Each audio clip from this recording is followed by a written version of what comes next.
जय हिंद दोस्तों, कैसे हैं आप सब। स्वागत है आपका अपने YouTube channel Kalyani IAS academy में।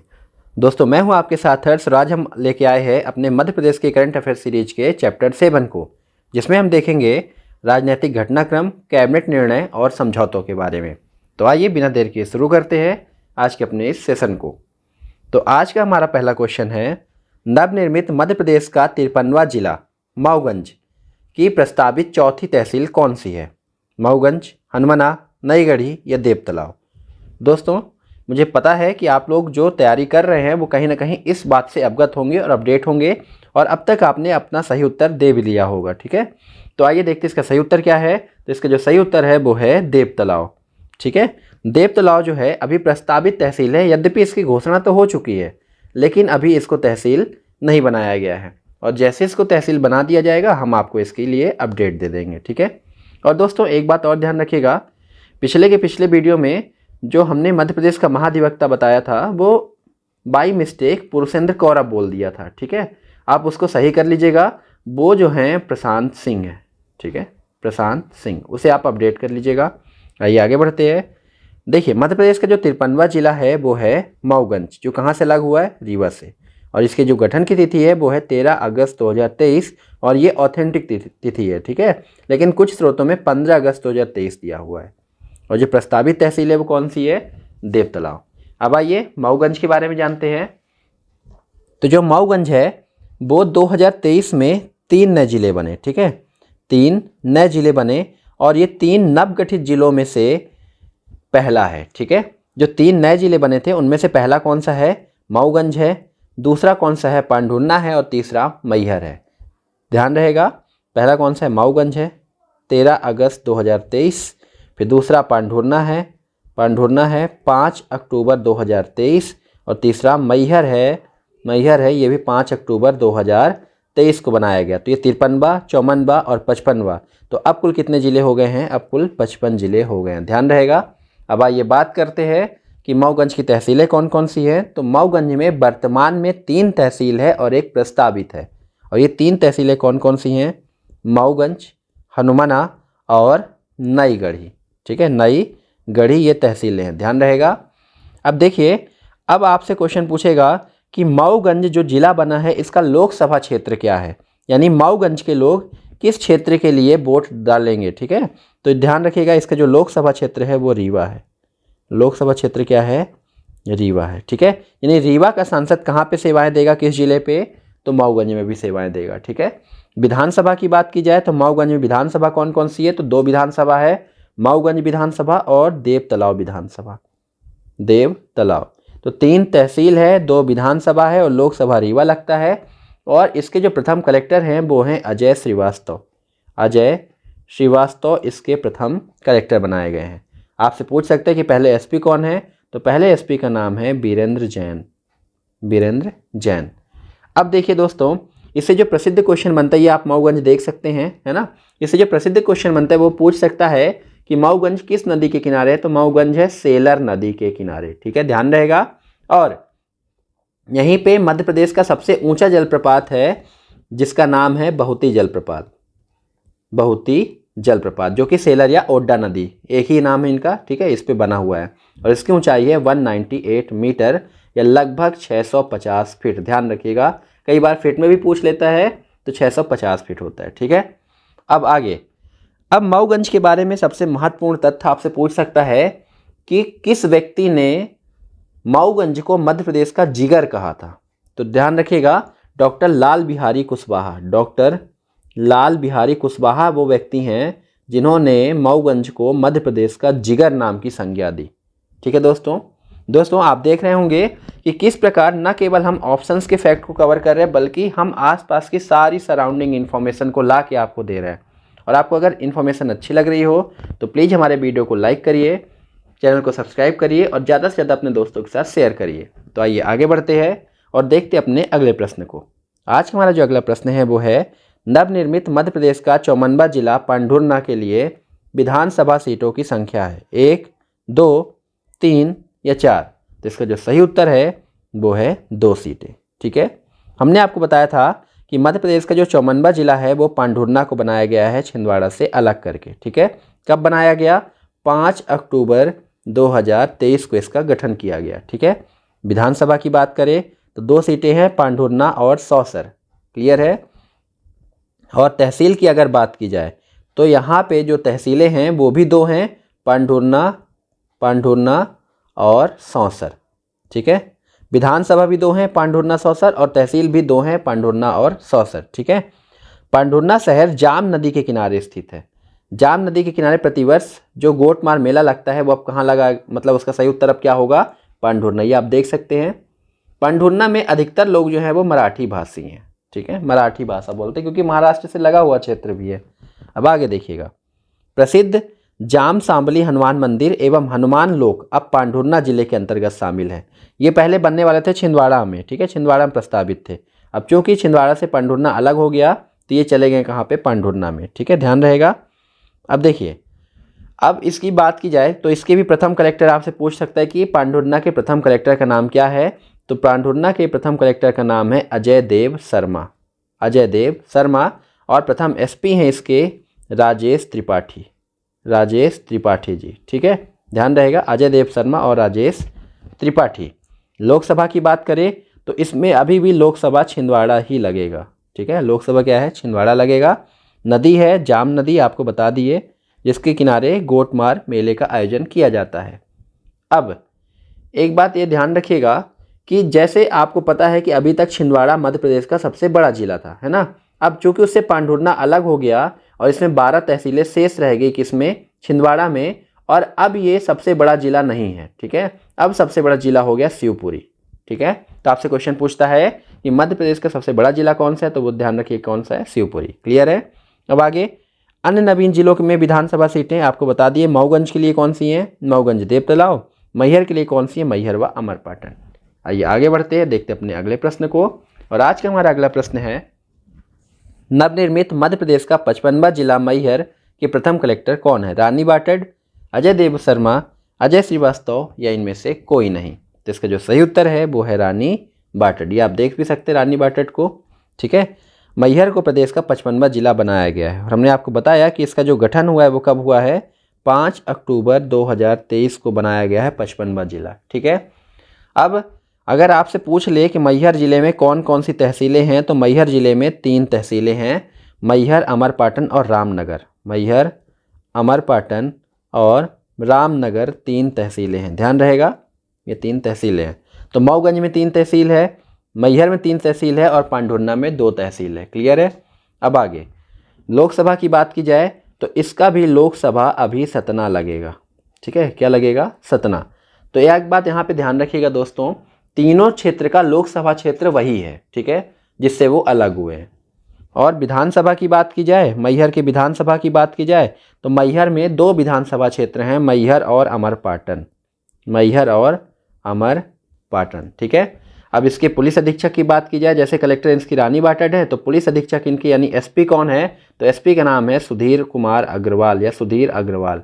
क्लियर है। अन्य जानकारी देखिए, मैहर में आपको पता है शारदा माता का मंदिर है, इसके अलावा आल्हा उदल का अखाड़ा है। और आपसे पूछेगा मैहर किस नदी के किनारे है, तो ये तमस नदी के किनारे है, जो कि मैहर तहसील से निकलती है। ठीक है, मैहर तहसील से निकलती है तमस नदी, इसे टोंस भी बोलते हैं। उपाधि की बात की जाए तो ये मैहर को प्रदेश की संगीत राजधानी भी कहा जाता है और यहाँ पे सीमेंट उद्योग भी लगाए गए हैं। क्लियर है दोस्तों। आइए देखिए आगे बढ़ते हैं अपने अगले क्वेश्चन की तरफ। तो आज का हमारा अगला क्वेश्चन है, मध्य प्रदेश विधानसभा के वर्तमान अध्यक्ष श्री गिरीश गौतम किस विधानसभा सीट से विधायक हैं।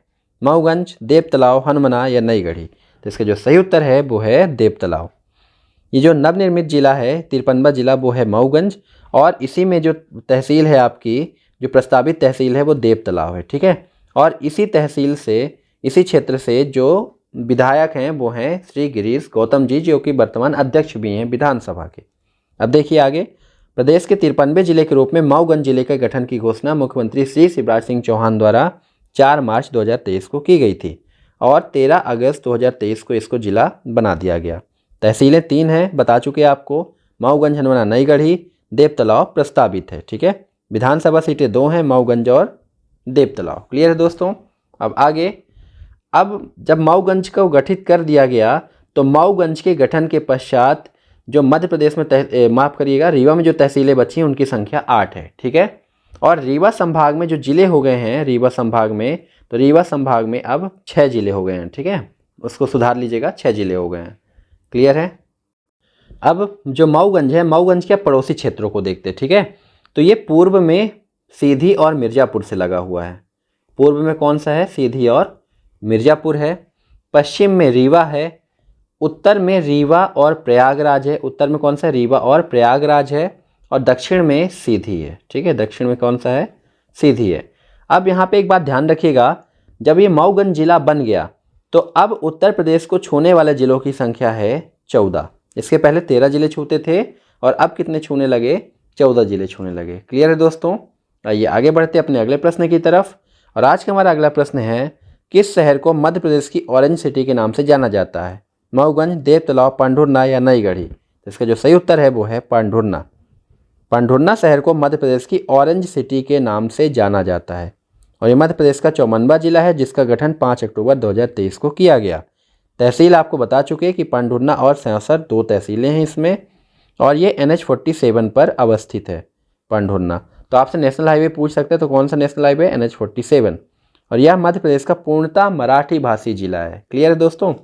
अब इसके भी सीमाओं की बात कर लेते हैं पांढुर्ना की। पांढुर्ना की जो सीमाएं हैं वो पूर्व में छिंदवाड़ा है। ये पांढुर्ना आप देख सकते हैं, पांढुर्ना की ये पूर्व में क्या है? छिंदवाड़ा है। पश्चिम में बैतूल है। दक्षिण में अमरावती और नागपुर है। क्लियर है। और उत्तर में क्या है? छिंदवाड़ा। ठीक है। अब एक बात और ध्यान रखिएगा, जब ये पांढुर्ना जिला बन गया तो महाराष्ट्र से सीमा लगाने वाले जो राज्य माफ़ करिएगा ज़िले हैं उनकी संख्या अब 10 हो गई। इसके पहले 9 थी। ठीक है, पांढुर्ना के बनने के बाद 10 हो गई। आगे बढ़े और देखते हैं अगले प्रश्न को।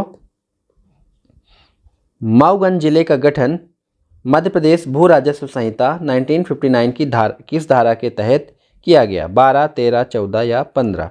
तो इसका जो सही उत्तर है वो है 13, धारा 13 के तहत। मध्य प्रदेश का 53वां जिला मऊगंज है जिसका गठन प्रदेश भू राजस्व संहिता 1959 की धारा 13 के उपधारा के तहत किया गया है। क्लियर है दोस्तों। अब आइए बढ़ते हैं आगे और देखते हैं अपने अगले प्रश्न को। और आज का हमारा अगला प्रश्न है, वर्तमान में मध्य प्रदेश के अंतर्वर्ती जिलों की संख्या क्या है? 17, 18, 19 या 20? तो इसका जो सही उत्तर है वो है 19। वर्तमान में मध्य प्रदेश के अंतर्वर्ती जिलों की संख्या 18 से 19 हो गई है। और 19वां जिला कौन सा है? मैहर। क्लियर है दोस्तों। अब देखिए, जो 53वां जिला बना वो बना मऊगंज जो कि सीमावर्ती जिला है। ये मऊगंज क्या है? सीमावर्ती जिला जिसकी सीमा उत्तर प्रदेश से लग रही है। फिर जो 54वां जिला बना वो बना पांढुर्ना जो है ये जिला है और इसकी सीमा लग रही महाराष्ट्र से।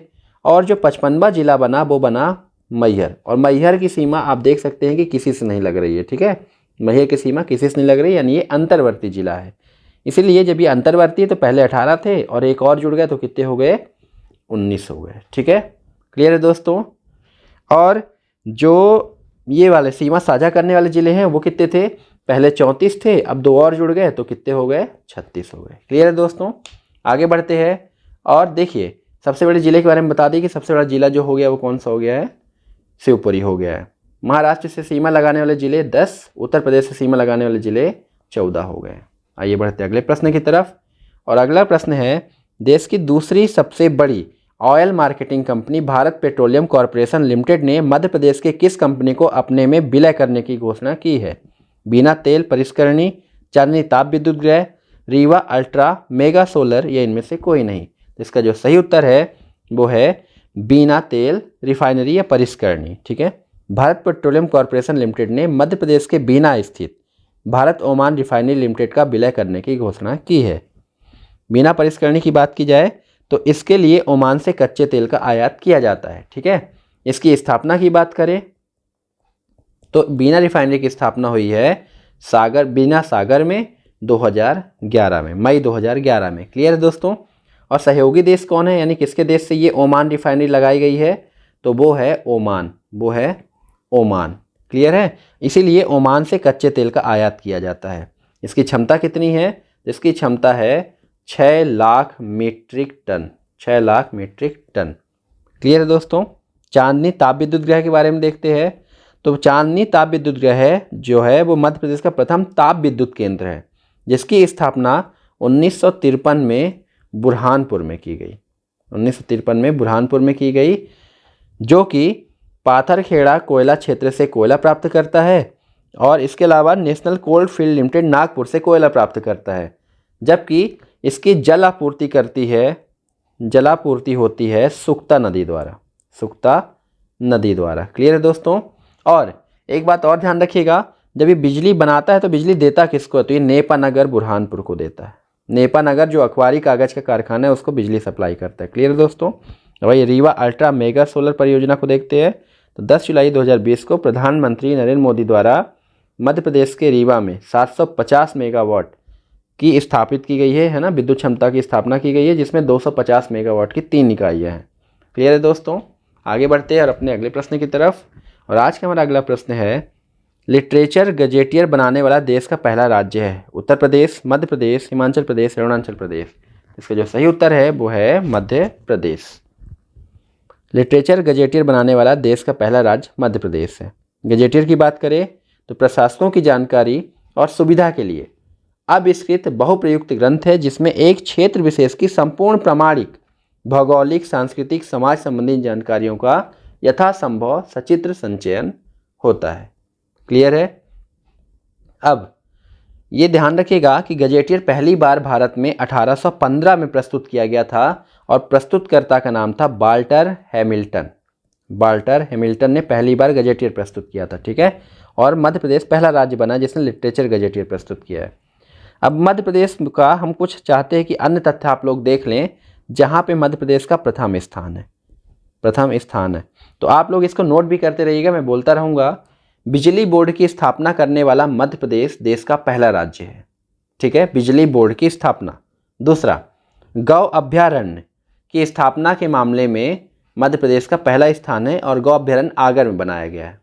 ऑप्टिकल फाइबर कारखाना देश में पहला है मंडीदीप रायसेन में।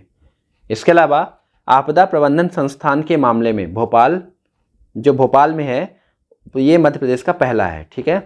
प्रथम पर्यटन नगर घोषित करने के मामले में भी मध्य प्रदेश पहला है और शिवपुरी को प्रथम पर्यटन नगर घोषित किया गया। ग्राम स्वराज व्यवस्था स्थापित करने के मामले में भी मध्य प्रदेश का प्रथम स्थान है। इसके अलावा माइक्रोचिप कारखाना स्थापित किया गया है भोपाल में, ये भी देश का पहला है मध्य प्रदेश में। देश की सबसे बड़ी मस्जिद बैठने की क्षमता के आधार पर ताजुल है। ठीक है, ध्यान रहेगा दोस्तों। आइए बढ़ते अपने अगले प्रश्न की तरफ। और आज का हमारा अगला प्रश्न है, थिंक गैस किन जिलों में ग्रीन एनर्जी पार्क विकसित करने की योजना है? भोपाल राजगढ़, भोपाल विदिशा, सीहोर रायसेन या रायसेन आगर मालवा। तो इसका जो सही उत्तर है वो है भोपाल राजगढ़। थिंक गैस भोपाल और राजगढ़ जिले में 500 एकड़ भूमि पर ग्रीन एनर्जी पार्क विकसित करेगी। ठीक है, जो थिंक गैस कंपनी है वो भोपाल और राजगढ़ में विकसित करेगी। इसमें 200 लोगों को रोजगार मिलेगा। इसके अलावा बायोगैस, ऑर्गेनिक खाद, सोलर पावर के साथ हाइड्रोजन और अमोनिया का उत्पादन किया जाएगा।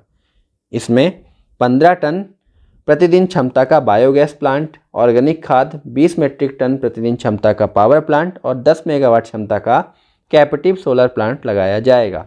आप देख सकते हैं पूरी तरह इसमें क्या करेगा, ग्रीन एनर्जी प्रोड्यूस की जा रही है, जिससे पर्यावरण को कोई भी क्षति ना हो। और आपको जान के खुशी होगी दोस्तों, भारत बहुत तेज़ी से ग्रीन एनर्जी की तरफ बढ़ता हुआ देश है, जो ग्रीन एनर्जी को ज़्यादा से ज़्यादा प्रमोट करने का कोशिश कर रहा है। इसमें हाइड्रोजन और अमोनिया गैस का भी उत्पादन होगा। ठीक है। इसके जो अध्यक्ष हैं थिंक गैस के वो हैं अमिताभ सेन गुप्ता। क्लियर है दोस्तों। आगे बढ़े और देखते अगले प्रश्न को। तो आज का हमारा अगला प्रश्न है, किस जिले में 1440 मेगावाट की ग्रीन को पम्प्ड हाइड्रो स्टोरेज ऊर्जा भंडारण परियोजना का शुभारंभ हुआ है? रतलाम, नीमच, उमरिया या अनूपपुर। तो इसका जो सही उत्तर है वो है नीमच। ग्रीन को पम्प्ड हाइड्रो स्टोरेज ऊर्जा भंडारण परियोजना के बारे में देखते हैं। मुख्यमंत्री श्री शिवराज सिंह चौहान ने नीमच जिले में 1440 मेगावाट की पम्प्ड हाइड्रो स्टोरेज ऊर्जा भंडारण परियोजना का भोपाल में शिलान्यास किया है। ठीक है। इसकी क्षमता की बात करें तो इसकी क्षमता कितनी है? 1440 मेगावाट। क्लियर है। इसकी विशेषता क्या है? ये सबसे बड़ी हाइड्रो पंप युक्त ऊर्जा भंडारण योजना है। ठीक है, अब तक की ये सबसे बड़ी हाइड्रो पंप युक्त ऊर्जा भंडारण योजना है। आइए आगे बढ़ते हैं। मध्य प्रदेश की गोंड पेंटिंग को किस देश के राष्ट्रपति को माननीय प्रधानमंत्री नरेंद्र मोदी द्वारा उपहार में दिया गया? ब्राज़ील, रूस, जापान या जर्मनी? तो इसका जो सही उत्तर है वो है ब्राज़ील। ठीक है, ब्राज़ील के जो राष्ट्रपति हैं उनको गोंड पेंटिंग दी गई। ठीक है, मध्य प्रदेश की गोंड पेंटिंग दी गई प्रधानमंत्री नरेंद्र मोदी द्वारा जब ब्रिक्स सम्मेलन में गए थे तो। ठीक है, जोहानिसबर्ग में ब्रिक्स शिखर सम्मेलन में प्रधानमंत्री नरेंद्र मोदी ने ब्राज़ील के राष्ट्रपति लूला दा सिल्वा को मध्य प्रदेश की गोंड पेंटिंग उपहार में दी। गोंड पेंटिंग मध्य प्रदेश की आदिवासी चित्रकला है। ब्रिक्स की बात की जाए तो ये 5 देशों का समूह है और नाम से ही इसके 5 देश आते हैं, ब्राज़ील, रूस, इंडिया, चाइना और साउथ अफ्रीका। ठीक है, ध्यान रहेगा दोस्तों। आइए गोंड चित्रकला के बारे में समझते हैं। तो जो गोंड चित्रकला है ना, ये मिट्टी चित्र के रूप में भी जाना जाता है। अन्य नाम क्या है इसका? इसका अन्य नाम जो है मिट्टी चित्र। ठीक है, विशेष क्या है, इसको जीआई टैग प्राप्त है। ठीक है, डिंडोरी जिले को। ब्रिक्स की बात की जाए तो ब्रिक्स की जो अवधारणा है वो जिम ओ नील द्वारा प्रस्तुत की गई थी। जिम ओ नील द्वारा प्रस्तुत की गई थी 2001 में, और विश्व की तेजी से बढ़ती हुई अर्थव्यवस्थाओं को साथ आने के लिए कहा गया था जिम ओ नील द्वारा। और इसी अवधारणा को पूरा करते हुए ब्रिक्स का गठन हुआ ब्रिक के रूप में, ब्राज़ील, रूस, इंडिया और चाइना के रूप में। फिर इसमें 2010 में साउथ अफ्रीका जुड़ गया और इसका नाम हो गया ब्रिक्स। क्लियर है दोस्तों? आइए आगे बढ़ते हैं अपने अगले प्रश्न की तरफ। तो अमृत भारत स्टेशन योजना के तहत प्रथम चरण में, ध्यान रखिएगा, प्रथम चरण में मध्य प्रदेश के कितने स्टेशनों को पुनर्विकास की योजना है? 11, 34, 80 या 508? तो इसका जो सही उत्तर है वो है 34। अमृत भारत स्टेशन योजना के तहत मध्य प्रदेश के 34 स्टेशनों का पुनर्विकास किया जाएगा। ठीक है, 34 स्टेशनों का पुनर्विकास किया जाएगा और प्रथम चरण में 34 स्टेशनों का शिलान्यास हुआ है 6 अगस्त को, जिसमें ये सारे स्टेशन हैं। कई बार आपसे पूछ लेता है कौन सा शामिल नहीं है, तो ये ध्यान रखिएगा, है ना। मध्य प्रदेश पीएससी है, कुछ भी पूछ सकता है, तो आपको सबके लिए तैयार रहना है। क्लियर है दोस्तों? अब आगे ध्यान रखिएगा कि इस योजना के तहत, यानी अमृत भारत स्टेशन योजना के तहत भारत में कुल 508 स्टेशन का कायाकल्प किया जाएगा, जिसमें मध्य प्रदेश के 80 शामिल हैं, लेकिन प्रथम चरण में 34 का सिलेक्शन किया गया है। क्लियर है दोस्तों? आगे 1 सितंबर 2023 को मध्य प्रदेश के विज्ञान एवं प्रौद्योगिकी मंत्री ओम प्रकाश सकलेचा एवं ब्रिटिश उप उच्चायुक्त एवं मंत्री क्रिस्टीना स्कॉट का मुख्य आतिथ्य में मनरेगा कार्यक्रमों के लिए किस नाम से जलवायु सूचना सेवा टूल को शुरू किया गया? यूक्रिस्प, REC, उपरोक्त दोनों या इनमें से कोई नहीं? तो इसका जो सही उत्तर है वो है यूक्रिस्प। मनरेगा कार्यक्रमों के लिए जलवायु सूचना सेवा यानी CIS टूल, यूक्रिस्प यानी universal climate resilience information system and planning tool का विज्ञान एवं प्रौद्योगिकी परिसर में लोकार्पण किया गया है। ठीक है, यूक्रिस्प नाम से जाना जाएगा। इसका फुल फॉर्म आप देख सकते हैं। इसमें से कई बार पूछ लेता है कि जैसे I का मतलब क्या है, ठीक है, या C का मतलब क्या है, या R का मतलब क्या है, तो ध्यान रखिएगा। ठीक है, इस टूल के माध्यम से ग्रामों को जोड़ा जाएगा, जिससे प्राप्त सूचना का लाभ ग्रामीणों को मिल पाएगा। विकल्प के बारे में देखिए, REC, rural electrification corporation. Clear है दोस्तों? अब इससे लाभ क्या होगा यूक्रिस्प से? इसमें विज्ञान एवं प्रौद्योगिकी को बढ़ावा दिया जाएगा और इकोसिस्टम व जलवायु परिस्थिति को विकसित किया जाएगा। क्लियर है दोस्तों? आगे बढ़ते हैं। युवाओं में क्षमता निर्माण के लिए किन जिलों में सर्व सुविधा युक्त विवेकानंद युवा संस्थान केंद्र स्थापित किए जाएंगे? ठीक है, क्षमता निर्माण करने के लिए ये केंद्र स्थापित किए जा रहे हैं। पिछड़े जिलों में, विकसित जिलों में, केवल स्मार्ट सिटी के रूप में विकसित जिलों में, या सभी जिलों में? इसका जो सही उत्तर है वो है सभी जिलों में। ठीक है, युवाओं में क्षमता निर्माण के लिए सभी जिलों में सर्व सुविधा युक्त विवेकानंद युवा संस्थान केंद्र खोले जाएंगे। आपसे नाम पूछ सकता है किसके नाम पे रखा गया है? विवेकानंद युवा संस्थान केंद्र। ठीक है, अब यहाँ पे जो विवेकानंद युवा संस्थान केंद्र, इसके बारे में देखिएगा। मुख्यमंत्री जी ने 23 मार्च 2023 को युवा महापंचायत में इसकी घोषणा की थी। ठीक है, जिला स्तर पर विवेकानंद युवा संसाधन केंद्र स्थापित होंगे। अग्रणी महाविद्यालयों में यह केंद्र स्थापित होने जा रहे हैं। युवाओं के कैरियर, कौशल, उद्यमिता, लाइफस्टाइल आदि से संबंधित सूचना एवं मार्गदर्शन होगा। यानी किसी भी छात्र के संपूर्ण विकास के लिए ये विवेकानंद युवा संस्थान केंद्र स्थापित किए जाएंगे, जिसमें उसको कैरियर की गाइडलाइन दी जाएगी, लाइफस्टाइल के बारे में सिखाया जाएगा, उद्यमिता विकास करने के लिए समझाया जाएगा। ये सारे कार्य होंगे विवेकानंद युवा संस्थान केंद्र के। आइए बढ़ते हैं अपने अगले प्रश्न की तरफ।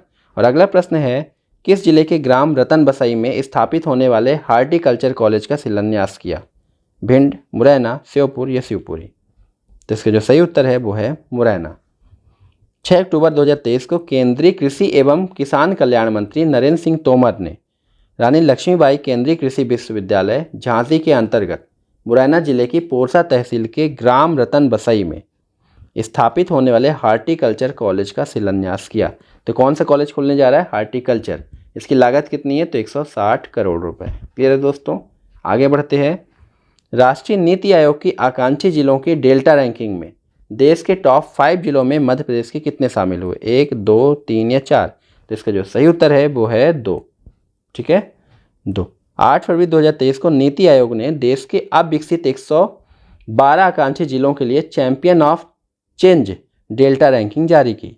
आकांक्षी जिलों की डेल्टा रैंकिंग में देश के टॉप 5 जिलों में मध्य प्रदेश के 2 जिले शामिल किए गए हैं, बड़वानी और दूसरा छतरपुर। ठीक है, इसमें बड़वानी ने दूसरा तो छतरपुर ने तीसरा स्थान प्राप्त किया है। यह रिपोर्ट नीति आयोग द्वारा आकांक्षी जिलों के बीच प्रतिस्पर्धा के लिए जारी की गई है। क्लियर है दोस्तों? अब देखिए आकांक्षी जिलों का जो महत्व होता है वो क्या है। जिले में पोषण, स्वास्थ्य, शिक्षा, जल संसाधन और विकास इत्यादि का ध्यान रखा जाता है। ठीक है, कि बच्चों को किसी प्रकार की दिक्कत ना हो, पढ़ाई में सुविधा ना हो, उनका पोषण सही रहे, स्वास्थ्य अच्छा रहे, शिक्षा अच्छी मिले, इन सारी दिशा में काम किया जाता है। और आकांक्षी जिलों की जो योजना है वो चालू हुई थी जनवरी 2018 से। अगला प्रश्न देवेंद्र प्रसाद मिश्र की पुस्तक है नंद कुमार चरितम, यजुर्वेद में वैश्विक चिंतन, उपरोक्त दोनों, इनमें से कोई नहीं। तो इसका जो सही उत्तर है वो है उपरोक्त दोनों। मुख्यमंत्री श्री शिवराज सिंह चौहान ने प्रोफेसर देवेंद्र प्रसाद मिश्र की पुस्तक यजुर्वेद में वैश्विक चिंतन तथा नंद कुमार चरितम महाकाव्य का विमोचन किया। साथ ही रीवा में रामानुजाचार्य संस्कृत विश्वविद्यालय की स्थापना की घोषणा की है। तो रीवा का जो संस्कृत विश्वविद्यालय बनेगा उसका नाम होगा रामानुजाचार्य संस्कृत विश्वविद्यालय। ठीक है दोस्तों, आइए आगे बढ़ते हैं और देखते हैं अपने अगले प्रश्न को। तो आज का हमारा जो अगला प्रश्न है वो है मध्य प्रदेश में विकास पर्व का आयोजन किया गया 16 जनवरी से 14 मार्च, 16 अप्रैल, 16 जुलाई से 14 अगस्त या 14 नवंबर। तो इसका जो सही उत्तर है वो है 16 जुलाई से 14 अगस्त तक। 16 जुलाई से 14 अगस्त तक पूरे प्रदेश में विकास पर्व का आयोजन किया गया। इस दौरान प्रदेश के सभी जिलों में व्यापक पैमाने पर जन सेवा यात्राएं, जन संवाद, हितग्राही सम्मेलन इत्यादि हुए। इसका उद्देश्य क्या था? निर्माण कार्य, विकास गतिविधियों और शासकीय योजनाओं का प्रत्येक हितग्राही तक लाभ पहुंचाना। शुभारंभ 16 जुलाई को बड़वानी एवं धार जिले से। ध्यान रखिएगा, मेन तो ये है कि शुभारंभ कहाँ से किया गया और कार्यक्रम कौन सा था? भविष्य से भेंट। क्लियर है दोस्तों? आगे बढ़ते अपने अंतिम प्रश्न की तरफ। और आज का हमारा अंतिम प्रश्न है कहाँ पर नए मध्य प्रदेश भवन का लोकार्पण 2 फरवरी 2023 को मुख्यमंत्री शिवराज सिंह चौहान ने किया? चाणक्यपुरी दिल्ली, इंद्रपुरी दिल्ली, विष्णुपुरी दिल्ली या द्वारकापुरी दिल्ली। तो आपको एक बात तो समझ में आ गई होगी कि यह है कहाँ? ये दिल्ली में ही है और उस क्षेत्र का नाम क्या है? चाणक्यपुरी दिल्ली। ठीक है, सही उत्तर क्या है? चाणक्यपुरी दिल्ली। ठीक है, 2 फरवरी 2023 को इसका उद्घाटन किया गया और इसका नाम है मध्य प्रदेश भवन। लागत की बात की जाए तो मध्य प्रदेश भवन की लागत है 150 करोड़ रुपए। देख रहे हैं कितना बढ़िया भव्य भवन बना है, 6 मंजिले का, 6 मंजिले का एकदम भव्य भवन। यहाँ वैकेंसी नहीं निकल रही, छात्रों को रोजगार नहीं मिल पा रहा, लेकिन भवन पे भवन बन रहा है और कितना बेहतर बन रहा है वो आप देख सकते हैं। इतना ही बेहतर अगर युवाओं का करियर बनाने पे ध्यान दिए होते तो आज जो वैकेंसी फंसी पड़ी हैं या लटकी हैं तो निश्चित तौर पे वो क्लियर हो चुकी होती। पर हम आगे बढ़ते हैं और अपने काम पे फोकस करते हैं, अपनी पढ़ाई पे फोकस करते हैं। और देखिए इसके बारे में, ये 6 मंजिला का भवन है और प्रत्येक मंजिले पे मध्य प्रदेश की सांस्कृतिक झलक दिखाई देती है। क्लियर है दोस्तों? विश्वास है आज का लेक्चर मुझे आपको बहुत अच्छा लगा होगा और मिलते हैं आपसे अगले लेक्चर में। तब तक के लिए धन्यवाद।